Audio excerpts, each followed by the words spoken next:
Subscribe to my YouTube channel, share it with your friends, and comment your thoughts.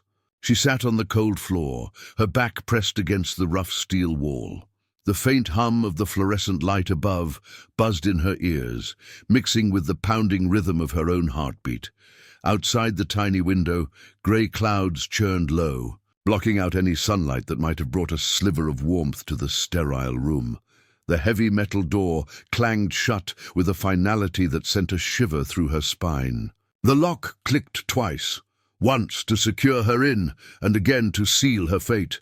The sharp sound echoed through the empty hallway, leaving Emily utterly alone. For a moment she didn't move. She just stared at the door, willing it to open, begging the silence to break with someone's voice. But the only sound was the slow drip of water somewhere far off, a reminder that time wasn't on her side. Her fingers trembled as she reached into her pocket and pulled out a crumpled piece of paper. It was a note, or maybe a warning, stained with what looked like dried blood. The words were smeared, but she could make out a single sentence written in shaky handwriting. "They will lie. They will trap you. But truth will set you free." What did it mean? Who had left it? And why was she here, locked in this cold, lonely place? She tried to scream, but the dry air caught in her throat. Her voice cracked into a weak croak that vanished down the empty corridor. No one came. No one ever came. Her mind raced back to how this nightmare had begun. But the memories were jagged, like broken glass cutting through the dark, too painful to touch, too confusing to fully understand. Outside the door, a pair of sharp eyes watched from behind a one-way glass window. Margaret, David's mother, stood motionless, her arms crossed tightly across her chest. Her face was a mask of cold satisfaction. "She won't last long in here," Margaret whispered, more to herself than anyone else. "She'll break soon enough. That's what they all do." In the small control room beside her, a nurse typed, quietly on a keyboard, monitoring the cameras.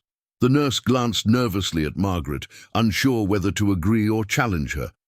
"Do you really think this is necessary? I mean, she's just a woman, confused, scared." Margaret's lips curled into a hard, bitter smile. "It's more than that.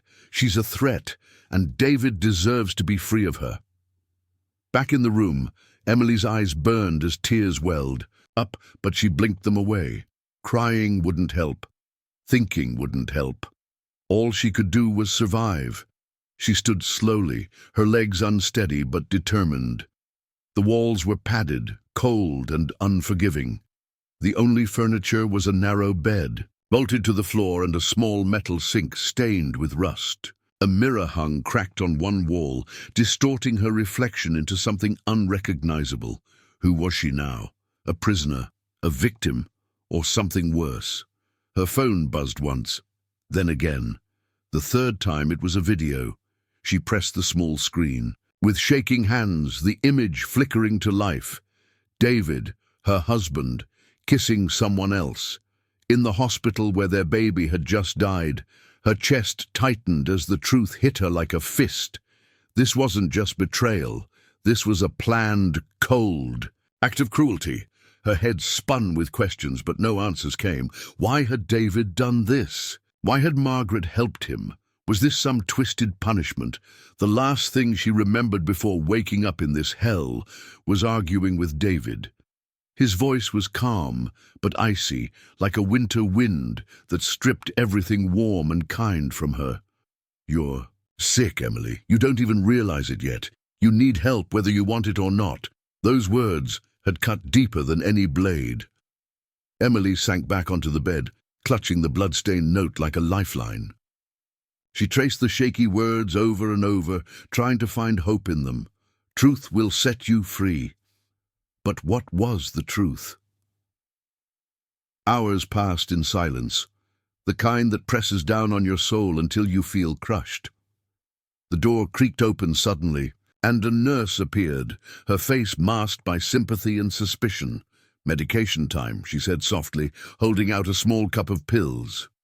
Emily hesitated. The nurse's eyes flickered with something unreadable. Was it pity? Fear?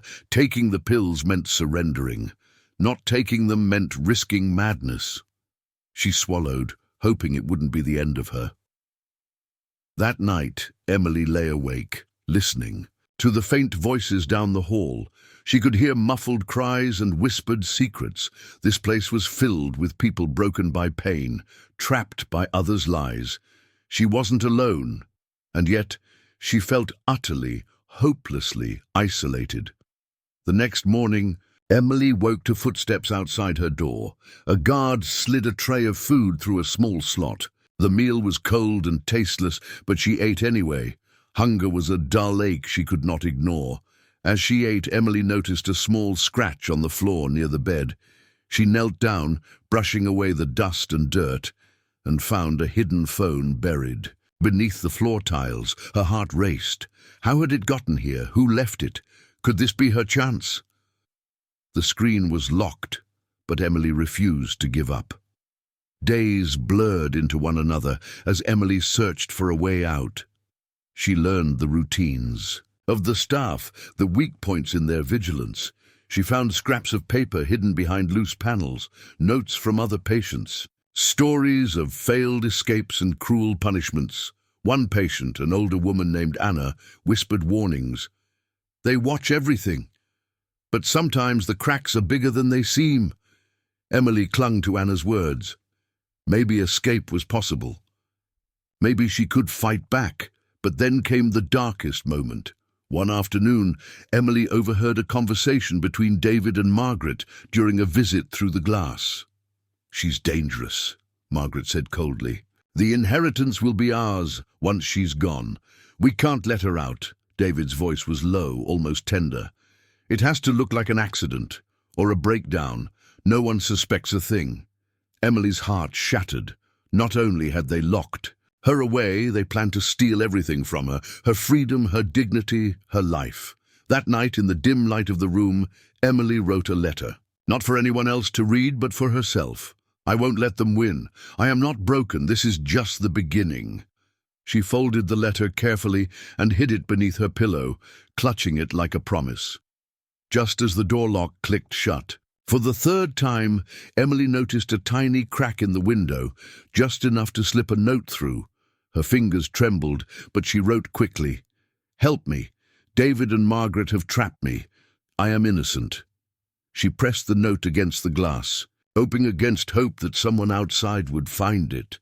But who? And would it be the key to her survival? The asylum was a prison, but Emily was not yet defeated. Her fight had only just begun. Emily awoke to the cold, sterile light filtering through the narrow window. Her body ached from the unforgiving bed, but the ache inside her heart was far worse. Her mind was a storm of confusion and fear, but beneath it all, a fierce spark was kindling, a desperate need to understand why her life had collapsed. The asylum was quiet in the early morning, but the silence was broken by the occasional murmur of distant voices. Some were filled with sadness, others with rage. Emily knew that behind these walls were stories like hers, broken lives trapped by secrets and lies, fractured memories and fractured trust. The memories came back in flashes, jagged, incomplete. David, her husband, once full of warmth and laughter, had changed over the past year. The man who promised to protect her had grown cold, distant. He accused her of things she never did, whispering dark warnings about her fragile mind. Margaret, his mother, had always been hard, but lately her smiles seemed fake, her eyes calculating. Emily remembered a heated argument a week before she was taken here.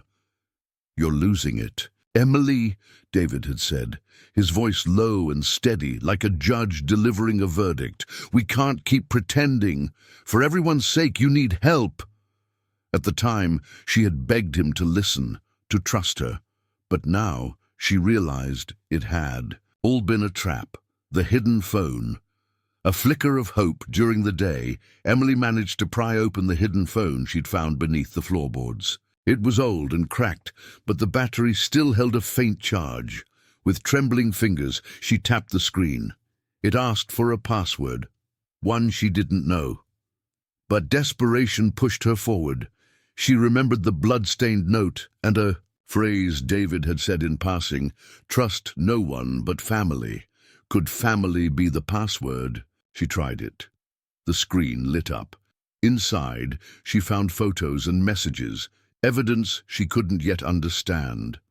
One message caught her eye, from a number saved as M. She's unstable. Keep her quiet. The inheritance depends on it. Another. Photo showed a small child sleeping peacefully, but the date on the photo was yesterday. Who was this child? Why was this photo on her phone? A whisper of alliances. Emily wasn't alone. Another patient, an older woman named Anna, had begun speaking to her quietly. Anna had been here longer, her eyes sharp beneath tired lids. She knew the asylum's secrets and had survived by learning. How to bend the rules without breaking. You need to watch and listen, Anna whispered one evening. They don't want you to remember. They want you broken and silent. Emily felt a surge of anger. No, not me. Anna had learned about the guards, the staff, and even the power Margaret held behind the scenes. There's a way out, Anna said, but you have to be smarter than them. Emily nodded, feeling the first real spark of hope since she'd been locked away. The cruel routine days bled into nights in a dull, unchanging cycle. David and Margaret never visited, only communicating. Through cold, clinical voices on the phone with the doctors, the staff gave Emily pills and vague reassurances. You're safe here, one nurse told her, though the fear in her eyes betrayed the lie. Emily resisted the medication, fearing it would cloud her mind. But each dose was another step toward losing herself. The hidden conversations. One afternoon, Emily overheard a secret conversation through the thin walls. David's voice was low but intense. She's dangerous. If she remembers, everything falls apart. Margaret's voice was colder, sharper. We can't let her out. The inheritance must be ours. Emily's chest tightened. The truth was worse than she feared. This wasn't about care or protection. It was about control, greed, and a cruel plan to erase her. The missing child, the mystery of the child's photo gnawed at her. Who was this little one? Why was the picture dated yesterday, when Emily had been locked away for weeks? The other patients whispered rumors about missing children and hidden secrets, but no one dared say more. Emily's mind raced. Could this child be hers? Could David have taken their baby away? Had he lied about the hospital, about her condition? The first act of rebellion. Emily knew she couldn't wait for rescue, if rescue even existed. She began small acts of defiance. She refused some medications, hid messages in her clothes, and studied the staff's movements. With Anna's help, she learned which cameras had blind spots, where the keys were kept, and which guards were vulnerable to bribes or threats. Every small victory was a flame in the darkness. The unexpected ally one night. A nurse named Claire slipped a small piece of paper under Emily's door. Be careful who you trust, it read. Claire's face was pale and worn, but her eyes held kindness. Emily wanted to believe she wasn't alone. The breakthrough. Emily's hidden phone buzzed late one night. A new message appeared. Look for the files marked Project Aurora. They hold the truth. But who sent it? And could she risk searching? The cracks begin to show. Margaret's control was slipping. David's calls became frantic, angry. The asylum staff whispered about investigations and growing suspicion. Emily watched it all from behind. Her window, waiting for the moment to strike. The final scene one evening. Emily was cleaning her small room when she found something startling, a crumpled photo hidden beneath her mattress. The photo was of a young girl, no older than 5, holding hands with a woman who looked exactly like Emily. On the back was written a date, yesterday. Emily's hands shook as she stared at the photo. Who was this girl? Her heart pounded as she whispered, "What have they done?" Cliffhanger. Late that night, Emily found a crumpled photo of a missing child in the trash. A child she didn't recognize, but the date on the back was yesterday. Why was it hidden in her room? The crumpled photo burned in Emily's hands. She stared at the smiling child, her dark eyes sparkling with innocence, her small hand gripping a woman's hand tightly. The woman's face was unmistakable. It was her, but the date, yesterday, was impossible. Emily's mind swirled with panic and confusion. Had she been hallucinating? Or worse, had someone else been living her life while she was locked away? The quiet storm Emily sat on the edge of her bed, the photo clenched tightly in one hand, the other pressed against her pounding heart. Questions crashed over her like a tidal wave. Where was this girl now? How did the photo get hidden in her room? And why? Margaret and David's betrayal had already shattered Emily's world. But this was something darker, something beyond her understanding. Gathering clues in the shadows, with the help of Anna and Claire, Emily began to quietly investigate. Anna, who had once worked in social services, knew how to navigate the asylum's tangled secrets. Claire, despite her fears, had access to the staff's private records. Together, they discovered mentions of Project Aurora, a secret initiative hidden deep in the asylum's archives. Emily's hidden phone buzzed again with a cryptic message: "Find the files. Find the truth." The hidden files. One rainy afternoon, Emily sneaked into a small storage room, heart hammering in her chest. Claire had managed to get her a set of keys and a brief window of opportunity. The room was dusty and dark, filled with stacks of old files and faded photographs. Emily rifled through the papers, scanning for anything marked Project Aurora. Finally, she found a folder with her name on it. Her hands trembled as she opened it. Inside were documents she never expected to see, the shocking revelation. The files revealed a horrifying truth. Emily's medical history had been altered. There were falsified reports labeling her mentally unstable and dangerous, written by a doctor who had disappeared months ago. More disturbing, the files mentioned a missing child. Emily's child, taken from the hospital days after birth. The last note read, "Child to be placed under custody of David and Margaret until mother deemed fit." Emily's breath caught. They had taken her baby. Hidden her child. A dangerous game. Emily realized that the asylum was more than a prison. It was a tool in a sinister scheme to erase her and claim everything she had: her marriage, her home, her child.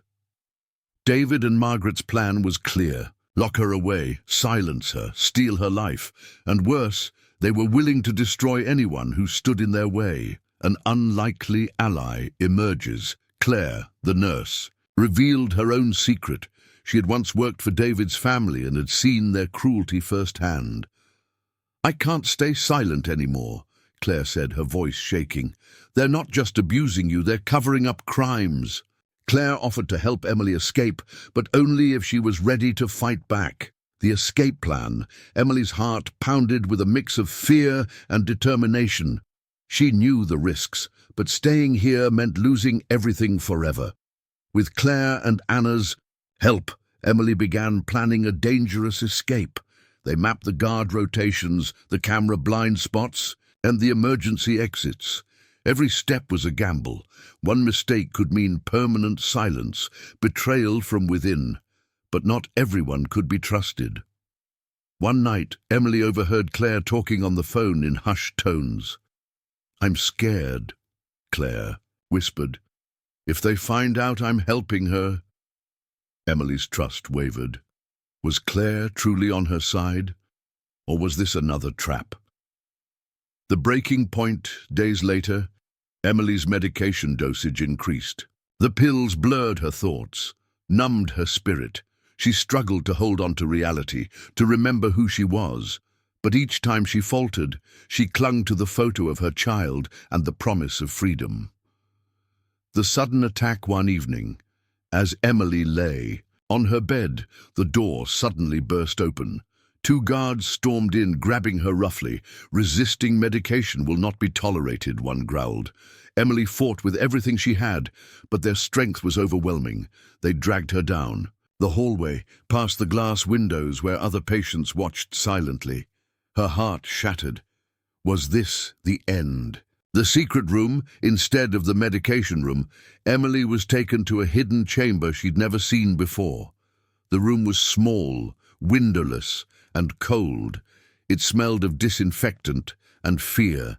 Chains hung from the walls, and straps lay on a table. Emily's mind screamed. What was this place? The darkest moment. They strapped her down, ignoring her screams. The doctor entered calm and detached. "This will help you remember," he said. Emily's vision blurred as they injected her with an unknown substance. Her body went limp. The final. Seen, Emily's last conscious thought was of her child, lost, hidden and waiting, and then darkness. Cliffhanger. As the drug took hold, Emily's world slipped away. But deep inside, a tiny spark of defiance refused to die. Emily's world was a shadowy fog. The drugs coursing through her veins dulled her senses but could not extinguish the fierce fire inside her. Somewhere beneath the haze, her mind fought to hold on to a single truth. Her child was out there, and she would find her, awakening from darkness. Hours, maybe days, passed in the dim isolation of the secret room. When Emily finally opened her eyes, the chains were gone. Her body ached, but the fog had lifted slightly. She was alone. The silence was overwhelming, but with it came clarity. The doctor and guards had left a door unlocked, the escape summoning every ounce of strength. Emily pushed herself off the cold floor. Her heart pounded in her chest as she crept through the narrow corridors, each step careful but urgent. Her mind replayed every detail Claire and Anna had shared: the layout of the asylum, the guard rotations, the blind spots in surveillance. She reached a service stairwell and, to her surprise, found it unguarded. The night was cold, the sky black as she slipped out into the darkness beyond the asylum walls. Freedom and fury once. Outside, Emily's lungs filled with fresh air. Tears streamed down her face, tears of rage, sorrow, and an overwhelming sense of relief. She was free, but freedom wasn't safety. Not yet. Gathering allies, Emily knew she couldn't face David and Margaret alone. She reached out to Anna and Claire, who had risked everything to help her. Together, they pieced together the last fragments of truth. The missing child was indeed Emily's daughter, taken from the hospital and hidden away in a distant foster home under false identities. David and Margaret had orchestrated the entire scheme to claim the family fortune and erase Emily from their lives. The public revelation. With the help of a trusted journalist, Emily contacted through a secret message. They exposed the truth to the world. Documents, photos, and testimonies were leaked. David's reputation shattered. Margaret faced criminal charges. The asylum was investigated and eventually shut down. The emotional reckoning. For Emily, the battle was far from over. Her daughter was still out there, and the scars ran deep, but Emily's spirit was stronger than ever. She fought for custody, for justice, for healing. The reunion. Months later, Emily stood outside a quiet foster home. A little girl with wide eyes and curly hair stepped forward. Emily's heart shattered and mended all at once. Her daughter. They embraced, the years of pain melting away in that single moment. The lesson. Looking back, Emily understood the dark path she'd traveled. Her husband and mother-in-law had tried to destroy her, to bury her beneath lies and fear. But losing everything had forced her to find herself. Sometimes the deepest betrayal becomes the catalyst for the greatest strength. Closing scene. Emily stood by the ocean, the wind tugging at her hair. She whispered to the waves, "I lost my past, but I found my truth, and nothing can take that away." Final reflection. Sometimes losing everything is the only way to find who you really are.